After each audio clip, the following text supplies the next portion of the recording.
A Ukrainian drone caught up with a Russian tanker in the middle of the Mediterranean Sea and may have sent General Overyanov of the main intelligence directorate of the Russian Federation to the other world. A few hours later, already in the Caspian Sea, there was a new attack. An oil platform was set on fire and a patrol vessel was damaged. While Russian officials were still opening their mouths, the security service of Ukraine reported a strike on the Belbek airfield in Sevastopol. Two Su-27 fighter jets were destroyed, one of them directly on the taxiway with a full combat load. And this is already the third attack on this airfield in recent days.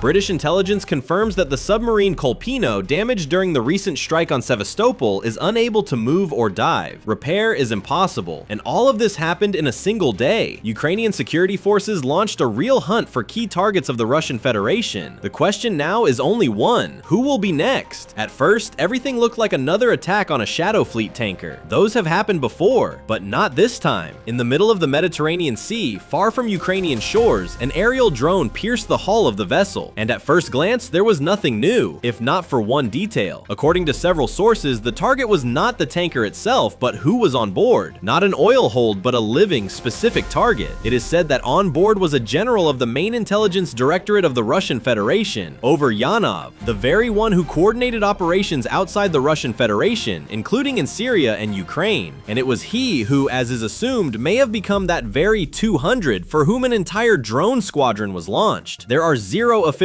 confirmations, but this is exactly what is alarming, because when Russians are silent, it means either they do not know what to say, or they know but do not want to speak. And in the first hours after the strike, it was they, not the Ukrainians, who themselves released Overyanov's name into the information space. Then they abruptly fell silent, all of them, as if on command. If he had survived, we would have already been shown proof, told that it was all invented once again, another fabrication. But silence speaks louder than words, especially when it is centralized. It cannot be ruled out that the general was indeed written off, but without fanfare or an obituary. Such people are buried quietly, or perhaps the opposite. A living man is now being buried in the information field in order to hide him deeper, give him a new legend, a new position, and a new name. But if we assume that he did die, then this means one thing: the operation was prepared for a long time, a very long time. Because striking a tanker thousands of kilometers from the front is no longer the level of a tactical raid, but a special operation with a clear objective. This means that a drone can arrive for any intelligence officer at any moment. Not somewhere in the Kherson region, but anywhere, in a port, at sea, or even in a hotel room. And one more thing, the tanker was most likely empty, which means the explosion and the fire were not the goal. The goal was the people on board. And if it really was a general, then this is no longer just a military action, it is a hunt. The information about the tanker had barely settled into the headlines when a new report burst onto the airwaves. This time, the Caspian Sea, a place that is usually quiet, a place where everyone plays neutrality and even a hint of a strike looks like crossing a line. But the lines, it seems, no longer concern anyone. According to Ukraine's Special Operations Forces, a precision strike was carried out against a Russian oil platform, and, at the same time, a patrol vessel was hit as well.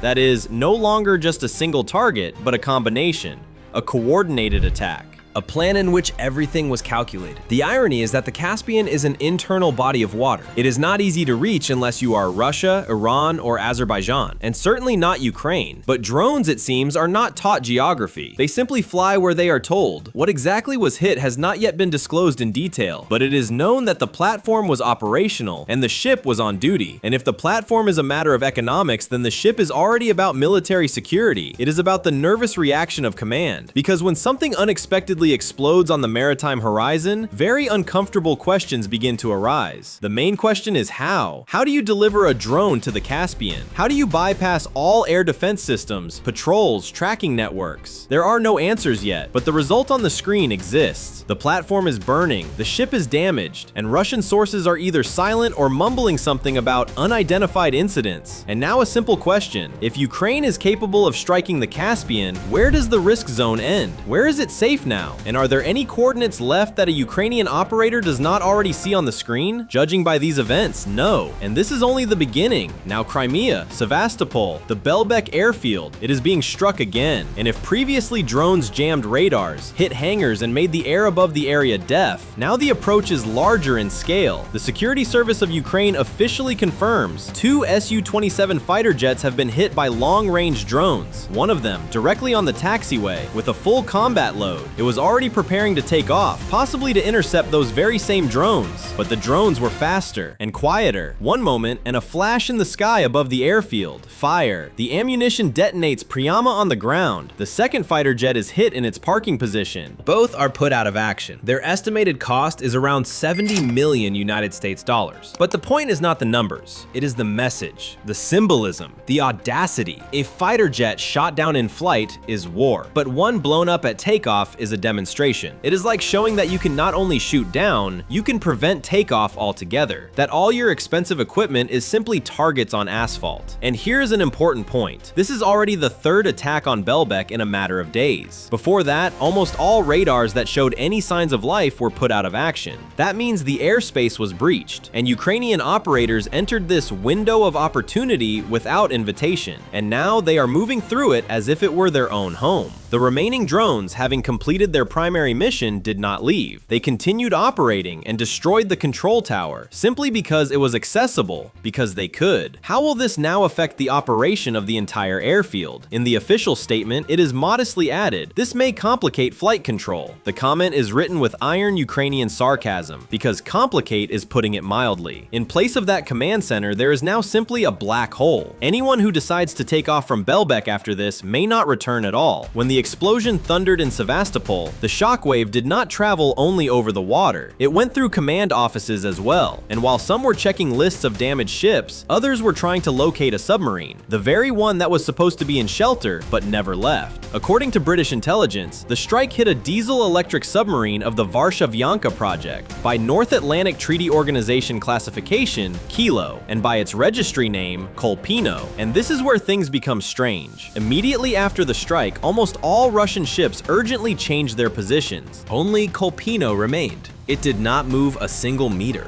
It did not depart. It did not surface. It did not dive. And that already points not to discipline, but to damage. Damage that cannot be repaired on site. Damage that makes the submarine effectively immobile, unable to surface, unable to leave. Analysts are confident. Repairing such a submarine in Novorossiysk is impossible. The necessary facilities simply do not exist. The only place where an attempt could be made is Sevastopol again, and reaching it is possible in only two ways: under its own power or under tow. And here a zugzwang begins. The submarine has no own propulsion, and towing it would mean publicly admitting that the boat is damaged. And that is something the Ministry of Defense of the Russian Federation does not want to allow under any circumstances, because then it would have to admit that a submarine worth billions of rubles is no longer combat ready, and that means it is a target. Against the backdrop of confident statements by the new minister Belousov about the high combat readiness of the fleet, this would be a direct slap in the face. So the result is this: the submarine is dead, but it cannot be acknowledged. It stands in the harbor, like a monument to itself. And every day of its immobility only confirms what no one has officially said yet. However, there is another nuance. All of this is not merely a technical incident, it is a strike at the nerves. Because if a Ukrainian drone or missile was able to hit a submarine in a protected harbor, then no object, neither on the surface nor below it, can feel safe anymore, even if on paper it is listed as being in shelter. All these events occurred almost simultaneously. The Mediterranean Sea, the Caspian, Sevastopol, aircraft, tankers, submarines. Different targets, different methods, but the same signature. Ukrainian forces are hunting, precisely, boldly, and ever farther from the front line. And if this is only an intermediate result, all that remains is to wait for the next strike,